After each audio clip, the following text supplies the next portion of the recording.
오늘 말씀의 제목을 한번 따라 하실까요? 창조의 사역 속에 성령님, 창조의 사역 속에 성령님, 이런 제목으로 말씀 은혜를 나누기를 원합니다. 사실 순복음교단은 성령교단이라고 말하거든요. 처음에 오순절, 그래서 순복음교단을 오순절주의자, 펜티코스탈, 성령주의자 이렇게 말하기 때문에 성령운동하는 사람들 이렇게 불렀습니다. 요즘은 지난번에 금요철 예배 때 아가페 링크에 최강 목사님 오셨지만 장로교 목사님인데 처음부터 마지막까지 성령님으로 끝나더라고. 그러니까 지금 시대는 교파 교단을 초월해서 성령의 역사하심을 간절히 사모하긴 하지만 불과 얼마 전까지만 하더라도 오순절 마가다락방, 성령 세례, 성령의 방언, 성령의 은사 이런 얘기는 순복음 계통의 오순절주의자만 한다고 생각을 했습니다. 그래서 성령 그러면 마치 오순절 마가다락방에서 성령이 임한 거 성령 거기서 출발하나? 그러나 여러분 기억하십시오. 성령님은 이미 창세 때부터 창조의 사역 속에서부터 성령님은 역사하셨습니다. 그러니까 성령님은 오늘 갑자기 뚝 떨어지는 것이 아니라 성령님은 우주 만물을 끌어안고 계시고 하나님의 역사 속에서 항상 그분은 항상 함께 하셨다. 그래서 들어가는 서론에 보면 삼위일체 하나님의 모습을 발견하게 되는데 창세기 1장 1절에 보면 성부 하나님입니다. 최초에 하나님이 천지를 뭐 하시더라? 창조하시더라. 이거 없었으면 어떡할 뻔했어. 창조주가 없었으면 이 지구는, 이 우주는 어떡할 뻔했냐고요. 여러분 생각해 보셨어요? 이 우주에 주인이 없다? 창조주가 없다? 엄청난 충격입니다. 존재 자체가 의미가 없는 거죠. 복음성가 가운데 저 천국 없으면 난 어떻게 하나? 저 천국 없으면 난 어떻게 하나? 맨 처음에 그 찬양을 볼 때 상당히 낯설긴 했는데 그런 거예요. 이 엄청난 우주의 어마어마한 법칙과 엄청난 것들이 움직이는 시스템 속에서 창조주가 없다? 이건 말이 안 되는 거죠. 말이 안 되는 거예요. 그래서 창세기 1장 1절은 엄청난 성부 하나님의 존재를 드러내는 겁니다. 태초에 하나님이 천지를 창조하셨다. 저는 이 말씀 앞에서 엄청난 감동을 느낍니다. 혹시 여러분 불교에서는 연기론이라는 말을 하는 거 아십니까? 연기론. 불교는 창조가 없습니다. 창조가 없고 대신에 색즉시공합니다. 들어보셨겠지만 이 단어 자체가 약간 좀 색깔적이 있어서 옛날 코미디 영화에 약간 좀 삼류 영화에 색즉시공 그런 영화도 있었는데 사실은 색즉시공은 보이는 것은 색, 보이는 것은 다 공, 무다. 무. 불교에서는 무를 얘기합니다. 그런데 사실 아무것도 없다는 무가 아니라 불교에는 이 세상에 우주는 없다. 뭐가 없느냐? 단독적으로 존재하는 것은 없다. 다 연결되어 있다. 그 연기론이에요. 그러니까 우주는 하나다. 이런 의미와도 같아요. 근데 가만히 생각해 보십시오. 단순하게 우리가 이 지구상에 지금 저와 여러분도 같은 공기를 마시고 있거든요. 물속에 있는 물고기는 같은 물에서 숨을 쉬고 있는 겁니다. 그런 생각 해보셨어요? 저와 여러분이 같은 공기를 숨쉬고 있다. 같은 대기권 안에서 이 지구에 있는 80억은 그 대기권에서 같은 공기로 숨을 쉬고 있는 거예요. 지구라는 땅에, 같은 땅에 우리는 발을 붙이고 있는 겁니다. 우린 다른 물을 먹는 게 아니에요. 지구에 있는 물을 우리가 마시는 겁니다. 사실 우리가 먹는 음식도 다 지구에서 난 음식들이에요. 조금 구체적으로 말하면 자연순환을 하면서 결국은 똑같은 걸 먹고 있는 거라고요. 그러니까 이 우주는 떨어져 있는 게 아무것도 없다. 너와 나는 분리되지 않았다. 연결되어 있다. 연기되어 있다. 이게 불교에서 말하는 연기론인데 너무 감사한 게 그러려면은 창조주가 몇 명이어야 돼? 하나여야지. 이건 이 사람이 이 창조주가 만들고 저건 저 창조주가 만나면 하나가 될 수가 없잖아. 불교가 아무리 사고를 많이 해도 결국은 하나님이란 분을, 창조를 인정할 수밖에 없어요. 그래서 창세기 1장 1절은 창조, 성부 하나님, 요한복음 1장 1절은 아시는 것처럼 성자 예수 그리스도를 말합니다. 요한복음의 태초는 성자 예수 그리스도의 말씀을 선포합니다. 태초에 말씀이 계시니라. 혹시 조금 책을 읽어보시면 이 말씀은 로고스라고 말한다. 로고스라고 하는 건 그 당시 헬라 철학 속에서 가장 강력한 지성, 완벽한 지성. 그러니까 태초에 이 어마어마한 우주를, 이 시스템을 존재케 하려면, 엄청난 시스템을 운행하려고 하면 1.1핵도 변함없이 충돌하지 아니하고 정확하게 움직이게 하려면 상상할 수 없는 지성이 필요하겠죠. 로고스가 필요하단 말입니다. 태초에 로고스가 있었죠. 창조를 하려면, 창조는 아무나 합니까? 엄청난 로고스가 있어야 창조가 되는 거죠. 그러니까 태초에 뭐가 먼저 있어야 되느냐? 우주 만물을 창조할 수 있는, 설계할 수 있는, 구상할 수 있는, 그렇죠? 메카닉, 시스템, 그 안에 구성되는 모든 이 우주, 아니 우주 둘째치고 지구 하나만 만들려도 누가 만듭니까? 엄청난 지성이 필요한 거죠. 그걸 로고스요 말씀은 태초에 어마어마한 지성이 있었다. 그런데 이 지성은 하나님과 함께 있었으니 하나님의 지성이고, 이 말씀은 곧 하나님이다. 여기서 말하는 말씀이 바로 예수 그리스도 말씀이 되는 겁니다. 그래서 요한복음 1장 14절에 보면 말씀이 육신이 됐다는 말이 나오잖아요. 자, 2절로 4절에도 보면 그 다음 절에니까 그가 태초에 하나님과 함께 계셨고, 요한복음은 예수 그리스도가, 말씀이신 예수 그리스도를 우리에게 증거하고 있는 겁니다. 태초에 하나님과 함께 계셨고 만물이 그로 말미암아 어떻게 되었다? 지은 바 되었다. 여러분이 우리 교회 건물 하나 지을 때 가장 중요한 게 뭘 것 같아요? 설계도 아닙니까? 설계도입니다. 설계도 안에 어떤 시스템으로 무엇이 붙어서 어떻게 구성되느냐, 설계가 잘못되면 어느 건물도 작동하지 않아요. 우주가 창조되려면 뭐가 필요해요? 설계도가 필요하다고요. 그 설계도는 머리로 하는 게 엄청난 지성으로 하는 거라고 말했죠. 만물이 하나님의 지성으로 말미암아 지은 바 되지 않을 수 없다. 지은 것 하나도 그가 없이는 된 것이 없다. 우연히 뚝 떨어진 존재는 없다. 엄청난 지성이죠. 또 그 안에 생명이 있었다. 엄청난 지성 안에 생명이 있어. 이 생명은 사람들의 빛이다. 그래서 예수 그리스도를 길이요 진리요 생명이다.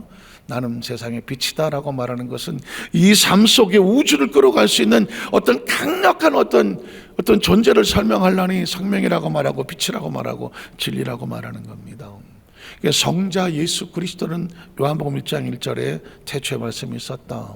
그러면 성부와 성자와 성령은 어떻게 나올까? 창세기 1장 2절은 그래서 성령이 나오는 겁니다.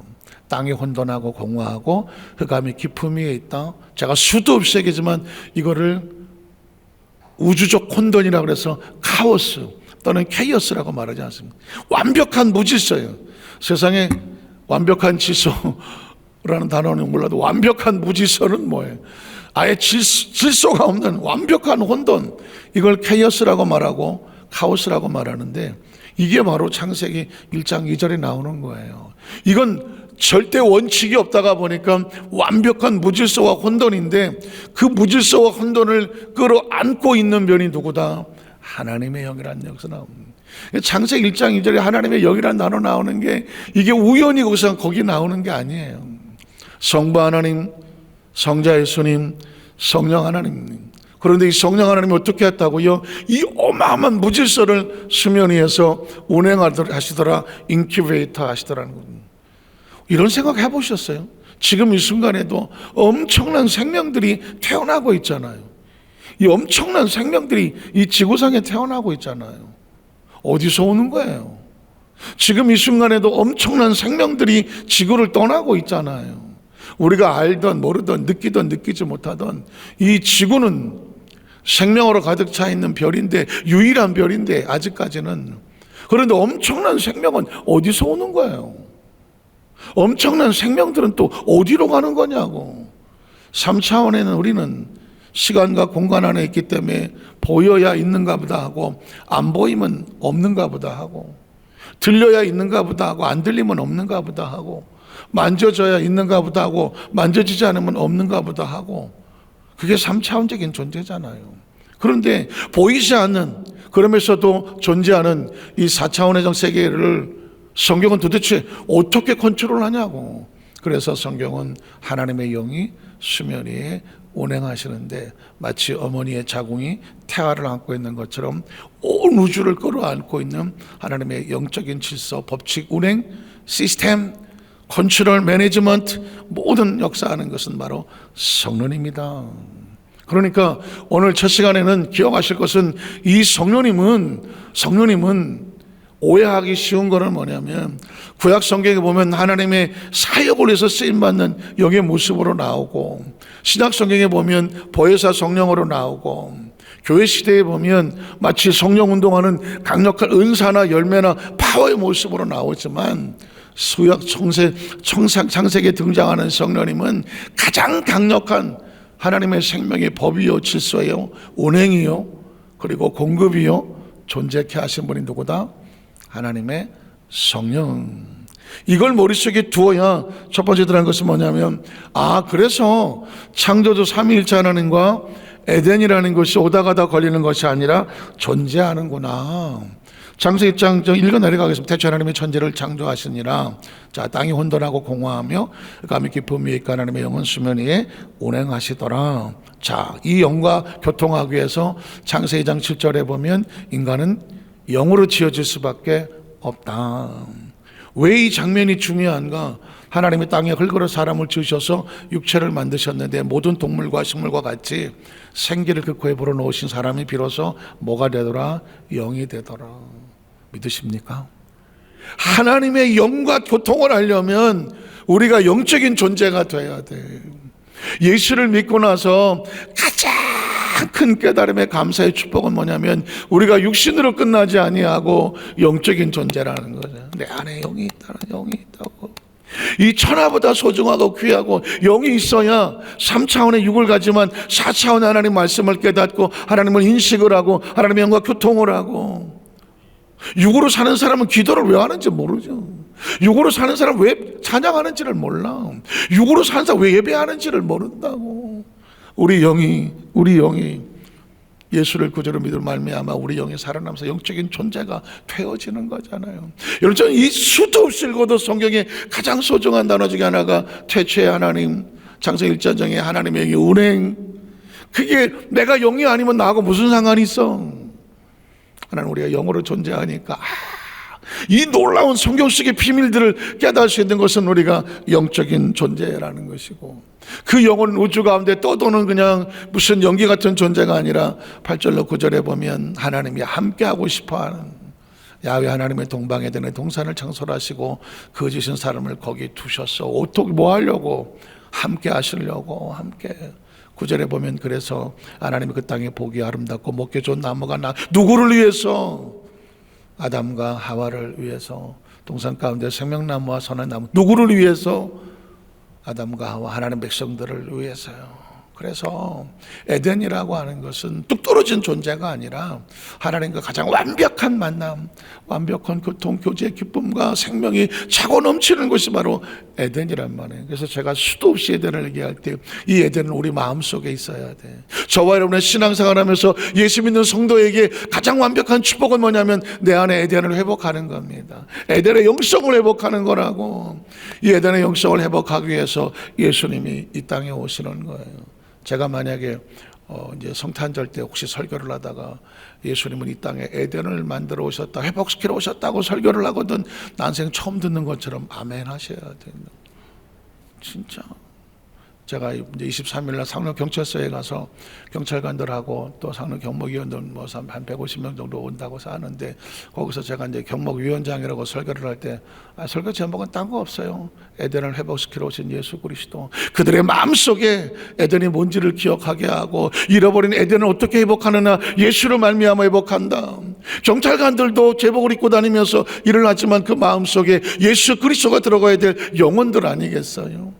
그 힘들고 어렵고 우리 관내에서 애를 쓰는 그 경찰관들 표정 보면 무표정해요. 늘 긴장하고 힘들고 어렵잖아. 그들도 영혼인데 그들에게 에덴을 회복시키는 예수 그리스도. 그래서 저희가 한 150명 선물도 좀 만들고 가서 기도도 해주고 예배도 하고 서장실에 가서 각 간부들하고 기도도 하고 1년 동안 이제 그 사명을 섬기게 된단 말이죠. 그 배후에 우리 성도들 기도해 주셔야 돼요. 그래서 이 상록경찰서 안에 경찰관들은 다 기도하는 사람들이다. 얼마나 감사하겠어. 여러분 그 배후에서 기도해 주시기를 주의 이름으로 축복을 합니다. 두 번째는 하나님과 단절된 생명 축복과의 단절. 영성을 잃어버리면 축복을 잃어버려. 그러니까 저와 여러분의 축복의 의미는 뭐냐면 영성이에요. 영성이라고. 여기에 전국대가 몇 개 있는 거예요. 얼마나 있는지 모르지만 코드 뽑으면 끝이에요. 그렇지만 추리에 전국대 몇 개인지 시험하는데 몇 개인지도 모르겠지만 못 뽑으면 끝이에요. 코드 빠지면 끝이라고요. 인간이란 존재는 하나님과 연관 단절되면 그 어떤 존재도 하나님과 연관 단절되면 모든 건 스톱이에요. 창세기 15절 17절에 보면 하나님이 그 사람을 이끌어야 동산에 두어 것을 경작하며 지키게 하셨어. 하나님이 그 사람 명하여 이르시되 동산 각장 나무 열매는 내가 임의로 먹어도 되지만 선악알게 나무 열매는 먹지 말라. 내가 먹는 코드가 빠진다. 에덴이 아무리 화려하고 우주가 아무리 화려하고 하나님의 존재가 귀하고 하나님의 영이 움직인다고 할지라도 영성이 단절되고 코드가 빠지면 그 육체는 아무런 관련이 없어. 창세기 3장 17절에 19절에 보면 그래서 아담이 그래서 내가 내 아내 말을 듣고 내게 먹지 말라 나무 열매를 먹었다. 코드가 빠졌어. 코드가 빠졌다고. 땅은 너로 말미암아 저주를 받고 너는 그 평생의 수고하여 그 소산을 먹을 것이다. 땅에 내가 하시던 물건과 기를 낼 것이라. 내가 먹을 것은 마치 채소인즉 내가 흙으로 돌아갈 때까지. 보십시오. 영이 사라진, 영이 단절된 존재는 흙으로 살아가는 거예요. 잘 아시는 내용이지만 그 속에 숨겨져 있는 영적 비밀을, 영적 법칙을 말씀을 드리는 거예요. 얼굴에 땀을 흘려 먹을 것을 먹으리니 내가 그것에 취함을 입었으면 너는 흙이니 흙으로 돌아가라. 성경 속에서 가장 비참한 문장이 뭔지 아세요?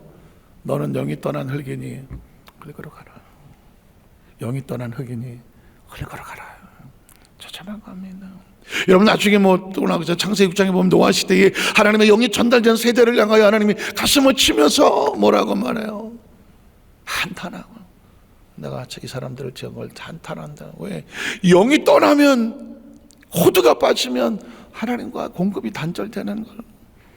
창세기 3장 22절 24절에 보면 그래서 에덴이 날아가는 겁니다. 야훼 하나님이 이르시되 보라 이 사람이 나가려는 일이 오리 중 하나같이 되었으니 그가 그의 손을 들어 생명나무도 따먹고 영생할까 하노라. 하나님이 공급하시지 않는 생명나무가 무슨 의미가 있겠어? 그 진리가, 선한 진리가 뭐가 의미가 있겠냐고. 그 때문에 성경은 계속해서 하나님이 에덴 동산에서 그를 내보내어 그 거론된 땅을 갈게 하시니라. 이같이 하나님이 그 사람을 쫓아내셔야 되는 하나님의 심정을 하시겠어요? 쫓아내야 돼요. 그냥 내보내지 왜 쫓아내실 거예요? 성경은 쫓아낸다고 말하지만 끊어진 상태를 말하는 거죠. 그 사람을 쫓아내시고 에덴 동산 동체 그룹들과 두루 도는 들판을 두어 생명나무 길을 지키게 하시더라. 그래서 에덴이 날아간 거예요. 여기서 날아가는 에덴, 이 영성을 어떻게 회복을 하느냐. 마지막 세 번째로 하나님과 교통할 수 있는 은혜를 입은 노아. 창세기 1장부터 6장까지 나오는 가운데에 하나님의 영이 운행하고 영으로 창조가 되고 영적 존재가 됐는데 그 영성이 날아가니까 에덴이 날아가지고, 그리고 내 창세기 6장에 오니까 놀랍게 영이 신랄같이 빛을 발하는 장면이 나오는데 그게 바로 노아예요.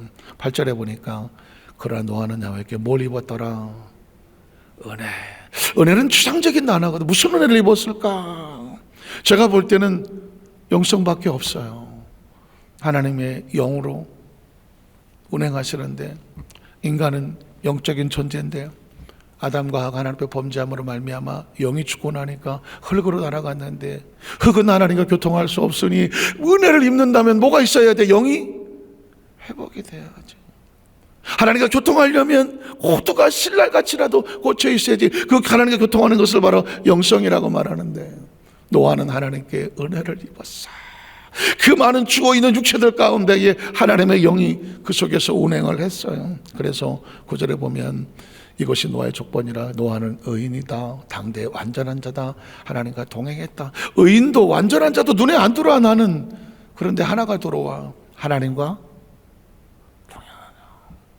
하나님과 동행하면 그게 의인이 되는 거예요. 하나님과 동행을 하면 그 사람의 삶이 부족하지만 하나님의 완전하심으로 함께 동행한 자가 완전한 자의 모습의 은혜를 입는 건 줄 믿습니다. 말씀을 정리하기를 원합니다. 창세기 6장 13절로 14절에 보니까 하나님 노아에게 이르실 때 모든 혈육인자의 포악함이 땅에 가득함으로 그 끝날이 내 앞에 이르렀으니 내가 그들을 땅과 함께 멸하리라. 너는 고페르 나무로 너를 위해서 뭐를 만들어라? 방주를 만들어라. 제가 올 한 해 마무리 치면서 우리 안수 집사님들, 남성교회 우리 장로님들 이렇게 마지막 마무리 치면서 이렇게 정기총회 때 말씀을 나눌 때 성경을 가만히 보니까 하나님께서 우리를 살리시는 방법이 있는데 너를 위해서 방주를 만들어라 하는 거더라고요. 그러니까 신앙생활은 방주를 만드는 것과 같아. 힘들고 어렵고 성령 대망에는 방주를 만드는 거예요. 방주는 누가 만드는지 아세요? 홍수의 심판이 임할 거를 알아. 하나님의 끝난 심판이 있는데 방주가 나를 살린다. 이걸 아는 사람이 방주를 만드는 거예요. 아, 힘들어 죽겠네. 이걸 왜 만들려고 그래? 120년을 갖다가 성령 대망을 누가 만든 거야? 오늘 저녁에 편안하게 등다 배불러야 되는데 여러분 보십시오. 배부른 사람 성령 대망에 못 와요. 등 따신 사람 성령 대망에 못 와요. 여기는 처절하게 영적으로 배고픈 사람이 오는 거예요. 영적으로 목마른 사람이 오는 거예요. 집안에 가만히 누워 있을 수 없는 사람이 오는 거라고요. 정말 발등에 불 떨어진 사람이 오는 거라고요. 내 영이 곤고하고 힘들어서 성령님 나 좀 살려주세요. 몸부림치는 사람이 오는 거라고요. 너무너무 내 삶이 소중하고 내 영이 소중해서 내 영을 피투성이로 놔둘 수가 없기 때문에 내 힘으로 안 되고 내 능력으로 안 돼서 성령님 도와주세요. 성령이 절박한 사람이 성령대망에 6시부터 나와서 앉아있는 거라고. 오늘 내가 제일 먼저 왔다.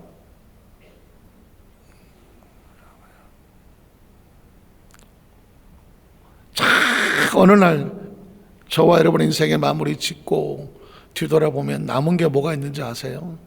내가 성령님을 절박하게 붙잡고 몸부림을 쳤던 그 어두운 광야 같은 밤, 그 시간만 남을 거예요. 왜냐하면 하나님 앞에 섰을 때에 필요한 것은 바로 하나님과 교통하는 거기 때문에. 저는 이 시간에 절박하고 절실해요. 성령 대망회가 아니면은 이런 처절한 마음을 가지고 우리 성도들하고 같이 기도할 수가 없었을 것 같아요. 주일날 설교는 아무래도 다양한 분들이 오기 때문에 어느 정도 상황에 맞춰서 설교를 할 수밖에 없지만 성령 대망회는 죽느냐 사느냐예요. 하나님 성령님 도와주지 않으면 내가 감당 못해요. 성령님 도와주세요. 지켜주세요. 붙들어주세요. 이끌어주세요. 보호해주세요. 우주 만물을 이끌어가는 성령님, 지혜와 총명 되시는 성령님, 우리에게 방주를 지으라고 맡기시는 분도 성령님, 그 성령님을 끌어안고 간절히 달려가다 보니 어느 날 보니까 성령 충만이 나를 살리는 거죠. 노아의 방주를 지었더니 방주가 노아를 살렸던 것처럼 성령 대망회를 붙잡고 성령으로 충만하게 몸부림을 쳤더니 뒤돌아보니까 뭐가 날 살렸어요? 성령 충만이 나를 살렸다. 여러분 그런 축복의 주인공으로, 그런 기대자가 되기를 주님의 이름으로 축복합니다. 기도하겠습니다. 하나님 아버지 감사합니다.